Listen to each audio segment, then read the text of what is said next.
Hello दोस्तों, कैसे हो आप सब लोग। आई होप आप सब लोग अच्छे होंगे। आज है 3 मार्च 2024। जो लोग मेरे चैनल पर नए हैं उनको मैं यह बता दूं कि मुझे अब तक लगभग 7 मंथ्स हो चुके हैं इन्वेस्टमेंट करते हुए, और मेरा गोल है म्यूचुअल फंड से फर्स्ट 1 करोड़ कमाने का। मैं इस चैनल पर अपने म्यूचुअल फंड पोर्टफोलियो के डेली अपडेट शेयर करता हूं, तो चैनल को अभी तक आपने सब्सक्राइब नहीं किया है तो तुरंत सब्सक्राइब कर लें। चलिए आज देखते हैं मेरे पोर्टफोलियो का क्या रिटर्न है। तो क्विकली पोर्टफोलियो देख लेते हैं। मैंने इन्वेस्ट किया 5,46,323 रुपये, जिसकी करंट वैल्यू 6,11,830 रुपये, और टोटल रिटर्न है 65,507 रुपये। तो आज का ये मेन सेशन है पोर्टफोलियो रिव्यू और जो आपके कमेंट्स आए थे उन पर रिप्लाई करने का। तो आप लोग इस सेशन को मिस मत करना, बिल्कुल एंड तक देखिए, आपको काफ़ी कुछ सीखने को मिलेगा और आपके पोर्टफोलियो भी रिव्यू होंगे। तो चलिए देखते हैं क्या कमेंट्स आए हैं पिछले वीडियोस पर। तो पहला कमेंट है सुदीप जी का। प्लीज़ मेरा पोर्टफोलियो रिव्यू कीजिए। Aditya Birla sun life PSU 1500, HDFC mid cap 1500, Nippon India small cap 1500, HDFC multi cap 1500। ये सही फंड है या गलत? मैं इन्हें चेंज करूं या 15 साल के लिए क्या है, प्लीज़ बताएं। तो Sudeep ji, thank you for your comment. Sudeep ji, ये आपके सारे फंड अच्छे हैं, लेकिन PSU के बारे में मैं कुछ दिखाना चाहूँगा आपको। ये देखिए, मैंने PSU का इंडेक्स ओपन किया है और मैक्सिमम मैंने सेलेक्ट किया है मैक्स लाइफ टाइम। तो आप 2008 में देखिए 10,398 रुपये पे था। वहाँ से चलते चलते चलते चलते अभी तक इसने 2000, ये देखिए 2000 लगभग 19, 20, 21 तक पहुँच गए हैं, तब भी हमारा 10,000 से ऊपर नहीं बढ़ रहा है। 10,000 के करीब ही है। तो PSU फंड में अभी 2-3 साल, लास्ट के 2-3 सालों में रिटर्न दिया है काफ़ी अच्छा। इसलिए आप देख सकते हैं कि आप जब भी देखोगे फंड का रिटर्न तो अच्छा दिखेगा, क्योंकि वो लास्ट के 2-3 सालों का अच्छा रिटर्न है। तो एवरेज में ठीक ठाक हो जाता। बट मैं इसमें सजेस्ट नहीं करता हूँ, क्योंकि PSU फंड में एक साइकिल चलती है, उसमें प्रॉफिट दिखता है कुछ सालों के लिए और उसके बाद फिर से 7-8 साल के लिए कोई प्रॉफिट नहीं दिखता। तो यहाँ पे जैसा मैंने अभी इंडेक्स में दिखाया है, कुछ प्रॉफिट नहीं दिखा 8-10 साल के लिए, वही सेम चलता है। तो मुझे लगता है अगले 1-2 सालों तक PSU फंड में प्रॉफिट दिखेगा। उसके बाद वो लाइन फ्लैट हो जाएगी प्रॉफिट वाली। तो आप चाहें तो 1-2 साल के लिए PSU फंड में कर सकते हैं, उसके बाद किसी दूसरे फंड में स्विच कर लेना अगर प्रॉफिट आपको ना दिखे तो। अगला कमेंट है धर्म सिंह जी का। सर, कॉन्ट का स्मॉल कैप, मिड कैप और फ्लेक्सी कैप बहुत अच्छे परफॉर्मेंस कर रहे हैं, क्या इन तीनों फंड्स में इन्वेस्टमेंट कर सकते हैं क्या एक पोर्टफोलियो में? तो धर्म जी, बिल्कुल आप कर सकते हैं एक ही पोर्टफोलियो में, और ये तीनों अच्छा रिटर्न भी दे रहे हैं। बट मैं ये सजेस्ट करूंगा आप तीनों कैटेगरी में सेम म्यूचुअल फंड हाउस में फ़ंड ना लें। इससे आप एक फ़ंड किसी और कंपनी में ले लें, HDFC, निपॉन, पराग पारिक, SBI, एक्सिस, और बाकी के 2 फंड काउंट में ही रहने दें। इससे ये होगा कि आपके पैसे की इन्वेस्टमेंट स्ट्रेटजी में थोड़ा चेंज होगा, क्योंकि 2 फंड हाउस अपनी अपनी स्टेटमेंट इन्वेस्टमेंट स्ट्रेटजी अलग अलग होती है 2 फंड हाउस की, और आपका सारा पैसा 2 म्यूचुअल फंड हाउस में एलोकेट हो जाएगा इंस्टेड ऑफ 1 कंपनी ओनली। तो मैं सजेस्ट यही करूँगा, आप 2 कंपनी में इन्वेस्ट करो। अगला कमेंट है जितेंद्र कुमार जी का। PSU फंड ने 1 ईयर में पैसा डबल किया है और 3 ईयर्स में भी सबसे ज़्यादा रिटर्न दिया है, और आप कह रहे हैं कि PSU फंड अच्छा नहीं है। सो स्ट्रेंज, पहले फंड के बारे में डेटा तो देख लो। नेक्स्ट 1-2 ईयर्स में भी PSU फंड सबसे ज़्यादा रिटर्न देने वाले हैं।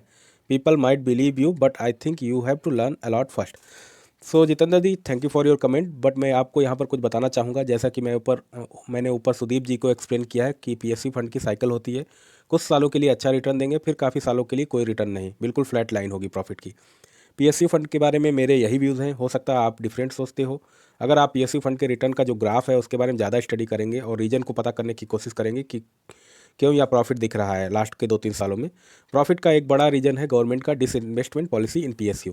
तो आपको शायद मेरे व्यूज़ सही लगे। अगर आप इसका ये रीजन, आप इसके बारे में थोड़ा और रिसर्च करेंगे तो आपको पता चलेगा कि ये साइकिल चलती है, और अभी साइकिल इसीलिए अच्छी चल रही है क्योंकि PSU में डिसइन्वेस्टमेंट जो अभी हर साल किया जाता है, गवर्नमेंट शेयर्स अपने बेच देती है, अपना हिस्सा बेच रही है, इसलिए प्रॉफिट हो रहे हैं इनका। PSU कंपनीज़ का आप ज़्यादातर देखोगे, ज़्यादातर कंपनीज़ का रिवेन्यू नहीं बढ़ रहा है बट प्रॉफिट बढ़ रहा है। क्यों? उनको प्रॉफिट में लाया जा रहा है और डिसइन्वेस्टमेंट किया जा रहा है, तो इसलिए प्रॉफिट दिख रहा है। हो सकता है आपके व्यू डिफरेंट हो, तो आप अपने हिसाब से इन्वेस्टमेंट करिए। ये मेरे व्यूज़ हैं। अगला कमेंट है DJ का। ETF के बारे में बताएं sir. ICICI prudential NB 220 ETF के बारे में बताएं सर। तो DJ जी भाई, ETF के बारे में मैं ये बताना चाहूँगा, सबसे पहले आप इसमें SIP नहीं कर सकते। ये एक तरीके से शेयर की तरीके से ट्रेड होता है। आप मॉर्निंग से इवनिंग तक इसका प्राइस घटता बढ़ता रहता है, जबकि म्यूचुअल फंड में NAV डिसाइड होता है, रात के 9 बजे NAV आता है, तो उसका NAV फिक्स रहता है पर डे के लिए। बट ETF का घटता बढ़ता रहता है प्राइस। और इसके अलावा ETF में मैंने कोई लॉन्ग टर्म इन्वेस्टर नहीं देखा जिसने काफ़ी दिनों तक होल्ड किए हों। तो मैं तो हमेशा यही सजेस्ट करता हूँ सभी लोगों को, म्यूचुअल फंड में इन्वेस्ट करना चाहिए इंस्टेड ऑफ ETF। बट आप चाहते हो तो आप कर सकते हो इसमें। इस पर मैं और ज़्यादा कमेंट नहीं करूँगा DJ जी, थैंक यू। अगला कमेंट है सुस्मिता बर्मन जी का। सर, म्यूचुअल फंड में इन्वेस्टमेंट करने के बाद आप कहाँ इन्वेस्टमेंट करें, स्मॉल केस सुस्मिता जी, मैं तो हमेशा म्यूचुअल फंड में इन्वेस्टमेंट करने को एडवाइस करता हूँ। अगर आपको शेयर मार्केट का थोड़ा एक्सपीरियंस है तो आप स्मॉल केस में जा सकते हैं, बट मैं यही पूछना चाहूँगा आपसे, स्मॉल केस में ऐसा क्या डिफरेंट है जो कंपेयर टू म्यूचुअल फंड जो यहाँ पे नहीं है? हो सकता है थोड़ी फीस कम हो या वहाँ पे फ्री में स्मॉल केस मिल रहे हो, बट जो आपको एक्सपर्टाइज और रिसर्च बेस्ड इन्वेस्टमेंट स्ट्रेटजी जो म्यूचुअल फंड में मिलेगी वो वहाँ बिल्कुल नहीं मिल सकती है। उनकी रिसर्च जो भी वहाँ पे स्मॉल केस हैं जिनमें फ़ीस लगती है, वो भी एक्सपर्ट हैं, बट इतने ज़्यादा एक्सपर्ट नहीं है as compare to mutual fund company. Mutual fund company में रिसर्च टीम भी काफ़ी बड़ी होती है, बट वहाँ पे इतनी बड़ी टीम नहीं होती है स्मॉल केस में। तो मेरा तो मानना यही है कि आप म्यूचुअल फंड में ही कंटिन्यू करें। स्मॉल केस अगर आप ट्राई करना चाहते हैं तो थोड़े बहुत पैसे से ट्राई कर सकते हैं। अगला कमेंट है बना प्रभा, सर डायरेक्ट फंड में कैसे इन्वेस्टमेंट करें? तो बना प्रभा, बहुत सारे प्लेटफॉर्म अवेलेबल हैं मार्केट में डायरेक्ट फंड में इन्वेस्टमेंट करने के लिए, जैसे कि Groww, Zerodha, Upstox, Angel One, INDmoney और सारे कई सारे प्लेटफॉर्म अवेलेबल हैं। हो सकता है इनमें से कई प्लेटफॉर्म रेगुलर और डायरेक्ट दोनों टाइप के म्यूचुअल फंड सेल करते हो, तो आप हमेशा फंड का नाम चेक करें, उसमें डायरेक्ट ग्रोथ लिखा होगा, उसी में इन्वेस्टमेंट करें। उनका अगला कमेंट है इस्लाम खान का, आप ये एसआईपी किए हैं या लमसम किए सर? तो भाई मैंने एसआईपी किया है ये। अगला कमेंट भी इस्लाम खान जी का है, सर ये आप 5 लाख एसआईपी किए हैं या फिर लमसम किया है, और ये कितने दिन का हुआ है एसआईपी या लमसम? भाई एसआईपी किया है और ये लगभग 7 महीने का एसआईपी हुआ है। अगर आप मेरे पिछले वीडियो देखेंगे तो वहाँ पे मैंने डेट भी मेंशन कर रखी है कब से मैंने स्टार्ट किया था ये इन्वेस्टमेंट। अगला कमेंट है स्पोर्ट वर्ल्ड का, सर आप कौन से ऐप से, कौन सी वेबसाइट से इन्वेस्टमेंट करते हैं, कृपया हमें बताएं सर। तो स्पोर्ट वर्ल्ड, मैं ग्रो ऐप के थ्रू इन्वेस्टमेंट करता हूँ और जीरोधा कॉइन ऐप के थ्रू भी इन्वेस्टमेंट करता हूँ। अगला कमेंट है लक्ष्मण रावत जी का, आप एसआईपी करते हैं सर या लमसम? भाई मैं एसआईपी करता हूँ। अगला कमेंट है थानोस जी का, किसी वीडियो पर thank you bro, so thanks for your comment Thanos. अगला कमेंट है विजय गेमिंग्स, सर ये जेएम फ्लेक्सी फंड काफ़ी अंडररेटेड है या कोई स्कैम है? फर्स्टली जेएम का रिटर्न एवरी ईयर ज़्यादा है पराग पारिक से, लोग ज़्यादातर पराग पारिक और एचडीएफसी फ्लेक्सी को रिकमेंड करते हैं, जेएम को नहीं। जेएम को रिकमेंड ना करने का रीज़न ये सुनने को मिला है कि इसका रिस्क मैनेजमेंट अच्छा नहीं है और हाई वॉलेटिलिटी है, जबकि एचडीएफसी का बीटा भी जेएम के जैसा ही है, बट एयूएम में ज़मीन आसमान का फ़र्क है। जेएम का एयूएम 1438 करोड़ है और एचडीएफसी और पराग पारिक का 47,000 plus crore and 55,000 plus crore respectively. ये इतना डिफरेंस क्यों है, कोई स्पेसिफिक रीज़न? तो विजय जी, जेएम काफ़ी पुराना म्यूचुअल फंड हाउस है, कोई फ्रॉड नहीं, हो सकता है ज़्यादा पॉपुलर नहीं है इसलिए लोग ज़्यादा इसे नहीं बताते हैं। मैं देख सकता हूँ कॉन्ट फंड को, जो रिटर्न के मामले में जेएम ने कभी इसको नहीं बीट किया है, तो कॉन्ट फंड काफ़ी अच्छा फंड है। जैसा कि मैं हमेशा सजेस्ट करता हूँ कि आप लोग 2000 करोड़ एयूएम के ऊपर वाले फंड में इन्वेस्टमेंट करें, और कुछ एक्सेप्शंस छोड़ के, जैसे कि इंडेक्स फंड है, उनमें आप किसी भी इंडेक्स फंड में इन्वेस्ट कर दो, वो लगभग सेम ही रिटर्न देते हैं, उनमें एयूएम मैटर नहीं करता है। अदरवाइज आप लोग 2000 करोड़ एयूएम के ऊपर वाले फंड में ही इन्वेस्टमेंट करें। फॉर एग्जांपल हम ले लेते हैं फर्स्ट फंड मैनेजर जो 40,000 करोड़ मैनेज कर रहा है, और एक सेकंड फंड मैनेजर है जो 1000 करोड़ फंड को मैनेज कर रहा है। तो यहाँ पर क्लियरली फर्स्ट फंड मैनेजर ज़्यादा कमा रहा है, क्योंकि वह 40,000 करोड़ रुपए मैनेज कर रहा है, तो उसकी सैलरी भी ज़्यादा होगी और वो ट्राई करेगा फंड को ज़्यादा से ज़्यादा अच्छे से मैनेज करे। उसके अलावा उसे कंपनी बदलने के भी काफ़ी कम मौके होते हैं, क्योंकि उससे बड़ी कंपनी में जाना होगा जहाँ पे 50,000 60,000 करोड़ रुपए को मैनेज कर पाए, वो छोटी कंपनी में क्यों जाएगा? तो इसलिए वो काफ़ी अच्छे से मैनेज करते हैं, उनको सैलरी भी ज़्यादा होती है। वहीं पर अगर दूसरी तरफ देखेंगे 1000 करोड़ जो फंड मैनेज कर रहा है, उसके लिए सभी कंपनियां ओपन है, वो किसी भी बड़े म्यूचुअल फंड हाउस में जा सकता है, तो इसलिए वहाँ पे स्टेबिलिटी ज़्यादा मैनेजर की नहीं रहती, छोटे जो एयूएम वाले फंड होते हैं। तो इस केस में आप क्वांट का फ़ंड ले सकते हैं, मैं यही सजेस्ट करूँगा। अगला कमेंट है ईजी एजुकेशन का, क्या क्वांट इंफ्रास्ट्रक्चर फंड कैसा है? 10K इन्वेस्ट किया है सर, क्या नया इन्वेस्टमेंट करने पर एनएबी लेट मिलता है ग्रो ऐप में? तो भाई एनएबी हमेशा हर ऐप के लिए सेम है, एनएबी ऐप के बेसिस पे नहीं डिसाइड होता है, एनएबी फंड हाउस डिसाइड करता है, और सभी ऐप पे हर प्लेटफॉर्म पे आपको सेम एनएबी पर्टिकुलर डेट का मिलेगा। जहाँ तक इंफ्रास्ट्रक्चर फ़ंड की बात है, तो आप इंफ्रास्ट्रक्चर फ़ंड एक तरीके से सेक्टर स्पेसिफिक फ़ंड है, और इसमें इंफ्रा से रिलेटेड कंपनीज इंक्लूडेड हैं, और मैं हमेशा से सेक्टोरियल फ़ंड को अवॉइड करता हूँ, क्योंकि इनमें भी प्रॉफिट कंटिन्यूस नहीं मिलता, और या एक साइकिल को फॉलो करते हैं, 2-4 साल अच्छा रिटर्न और फिर 8-10 साल फ्लैट रिटर्न। चाहें तो इसमें आप इन्वेस्टेड रह सकते हैं अगर आपको लगता है इंफ्रा कंपनीज आगे भी अच्छा परफॉर्म करेंगी। अगला कमेंट है आदित्य का, सर मेरे भाई का एक एमएफ में 6 मंथ एसआईपी मिस हुआ, तो सेम फंड में मंथली अमाउंट डिडक्ट नहीं हो रहा है, तो अब फिर से इन्वेस्टमेंट करना हो तो क्या करना पड़ेगा? फिर से एमएफ में बाई करना पड़ेगा क्या एज ए न्यू फंड? तो हाँ आदित्य जी, इसमें क्या होता है, अगर आपने 3 कंटिन्यूस एसआईपी मिस की हैं तो फंड वो आपका डिसकंटिन्यू हो जाता है। तो आपको क्या करना होगा, इसमें एसआईपी जो अगर आप पहले की ऑलरेडी शेड्यूल्ड है उसको कैंसिल कर दीजिए, दूसरे से फिर से एसआईपी आप स्टार्ट कर दो। तो ये स्टार्ट हो जाएगा। वही same fund same portfolio number में ही चला जाएगा। अगर दूसरे पोर्टफोलियो नंबर आपको मिलते हैं तो आप म्यूचुअल फंड को मेल करके आप मर्ज करा सकते हैं उनको। अगला कमेंट अगेन वाहन प्रभा जी का है, सर मेरा फंड सब रेगुलर प्लान में है, कैसे मैं डायरेक्ट प्लान में स्विच करूं बताएंगे। एसआईपी में 16 के लमसम में 6 लाख, फ्रैंकलिन इंडिया फंड 60% है जो मुझे बंद करना है, कैसे करूं बताएं। माई कैम्प्स में डायरेक्ट कर सकते हैं क्या, एंजल वन पर कैसे डायरेक्ट प्लान एसआईपी करें बताएं। तो इस पे मैं यही बताना चाहूँगा, आप एंजल वन पे भी वो डायरेक्ट और रेगुलर फंड्स दोनों प्रोवाइड कराते हैं। आप हमेशा नाम देखो फंड का, डायरेक्ट ग्रोथ लिखा है तो आप उसमें इन्वेस्टमेंट करो। और आपको जो ऑलरेडी इन्वेस्ट कर रखा है रेगुलर फंड में वो आप रिडीम कर लीजिए और इधर धीरे धीरे इन्वेस्ट कर दीजिए, या लमसम में भी इन्वेस्टमेंट कर सकते हैं, बट रिडीम करके इधर कर दें तो आपका जो एक्सपेंस रेशियो है वो कम हो जाएगा। माई कैंप्स में आप डायरेक्ट नहीं कर सकते, आपको किसी ब्रोकर के थ्रू ही करना पड़ेगा। जैसे जीरोधा हो गया, किसी प्लेटफॉर्म के through, Zerodha, crow, up stock, coin, और आपका एंजल वन हो गया, आप एंजल वन में ही कंटिन्यू कर सकते हैं। आप वहाँ पे रिडीम करके और डायरेक्ट वाले प्लान्स में इन्वेस्टमेंट करें। अगला कमेंट है हिमांशु सैनी जी का, सर मेरे पोर्टफोलियो में ये सभी फंड्स हैं। इन्होंने काफ़ी सारे फंड्स ले रखे हैं, 13 फंड्स मैं देख सकता हूँ, और इन्वेस्टेड अमाउंट है जो इनका 92,250, करंट वैल्यू इसकी 97,800। मुझे अभी 3 मंथ्स हुए हैं और मैं इन सभी फंड में 25,000 मंथली एसआईपी करता हूँ। प्लीज़ आप रिव्यू करके बताएं ये सभी फंड सही हैं या फिर कुछ चेंज करने की ज़रूरत है। ड्यूरेशन कम से कम 5 साल, 5 ईयर। हिमांशु जी, पहले तो आपके पोर्टफोलियो में काफ़ी ज़्यादा फंड्स हैं, इतने फंड्स मैं सजेस्ट करूँगा आप ना रखो। आप 4 या 5 फंड ले लो। 4 फंड में आप कॉन्ट का एक स्मॉल कैप जो फंड है वो आप कंटिन्यू रखिए। दूसरा HDFC मिड कैप जो आपका है उसको आप कंटिन्यू कीजिए।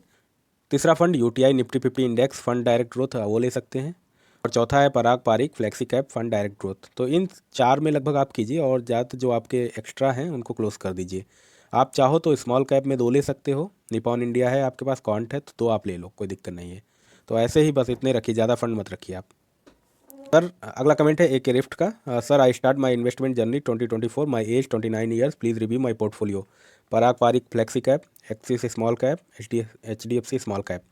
आई invest long term minimum 15 years, और सर मेरे इन्वेस्टमेंट में कुछ चेंज करना है तो प्लीज़ सजेस्ट करो। I invest monthly 4,000 rupees. तो भाई आपके सारे फंड अच्छे हैं, लॉन्ग टर्म के लिए आप चाहो तो एक मिड कैप ऐड कर सकते हो। आपके सारे फंड्स अच्छे हैं, आप कंटिन्यू करिए। अगला कमेंट है RA चौधरी का, ब्रो 5 ईयर्स में 50 लाख चाहिए, म्यूचुअल फंड कौन सा किस में करूँ बताइए कैसे करना है। चौधरी भाई आपको लगभग 55,000 की SIP करनी पड़ेगी मंथली, और मैंने रेट ऑफ रिटर्न जो है 15% कंसीडर किया है। आपके 5 साल बाद लगभग 50 लाख रुपए हो जाएंगे अगर 15% आपको मिला। इसमें आपको लार्ज कैप, मिड कैप और स्मॉल कैप में डिस्ट्रीब्यूट करके लगा सकते हैं। इसमें 50 लाख तो आराम से बन जाएंगे।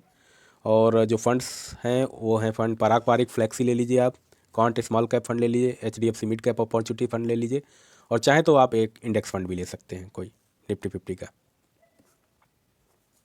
अगला कमेंट है ध्यानेश्वर जी का, सर मेरा पोर्टफोलियो में ये MF लेना चाहता हूँ। इन्होंने लगभग 11 म्यूचुअल फंड्स मेंशन कर रखे हैं, क्या ये मेरे पोर्टफोलियो सही हैं या इसमें कोई चेंजेस रिव्यू करना पड़ेगा, प्लीज़ बताइए। मुझे 28 साल तक SIP करना है और हर साल 10% बढ़ाना है और 7 करोड़ की राशि जमा करनी है, तो ये कर सकता हूँ क्या।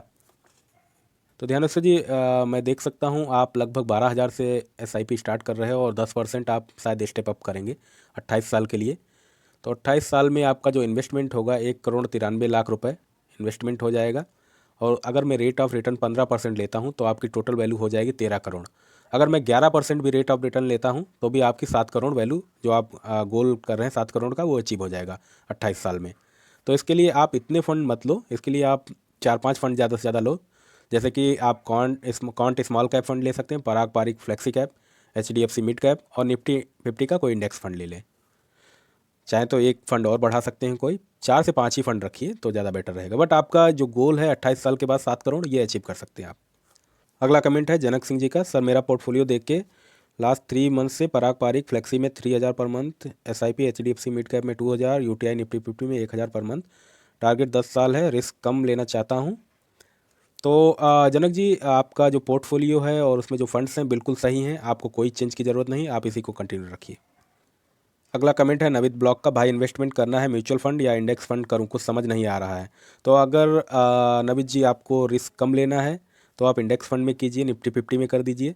और अगर आपको थोड़ा सा रिस्क ज़्यादा लेना है तो आप इसमें पराग पारिक फ्लेक्सी फंड में कर दीजिए। आपका डिपेंड करेगा आप क्या चाहते हो। आप रिस्क कम लेना चाहते हो और रिटर्न भी आप एवरेज लेना चाहते हैं तो आप इंडेक्स फंड में कीजिए, लार्ज कैप के किसी फंड में कीजिए। अगला कमेंट है थानोस का, please review my portfolio. Motilal Oswal mid cap fund, इन्होंने 4 फंड ले रखे हैं। तो थानोस जी आपका पोर्टफोलियो में जो फंड्स हैं वो काफ़ी अच्छे हैं और आपका पोर्टफोलियो बैलेंस है, तो आप कंटिन्यू कर सकते हैं इसको, आपका फंड अच्छे हैं। अगला कमेंट है सौरभ काले जी का, माई एसआईपी पोर्टफोलियो इज़, कॉन्ट का आप ले रखा है, निपॉन का ले रखा है, पराग पारिक ले रखा है, please review my portfolio. Saurabh ji आपके भी फंड्स अच्छे हैं बट आपका स्मॉल कैप में थोड़ा ज़्यादा एक्सपोजर है। अगर आप लॉन्ग टर्म के लिए कर रहे हैं तो कोई प्रॉब्लम नहीं है, वरना आप एक मिड कैप भी या इंडेक्स फंड ले सकते हैं इसमें।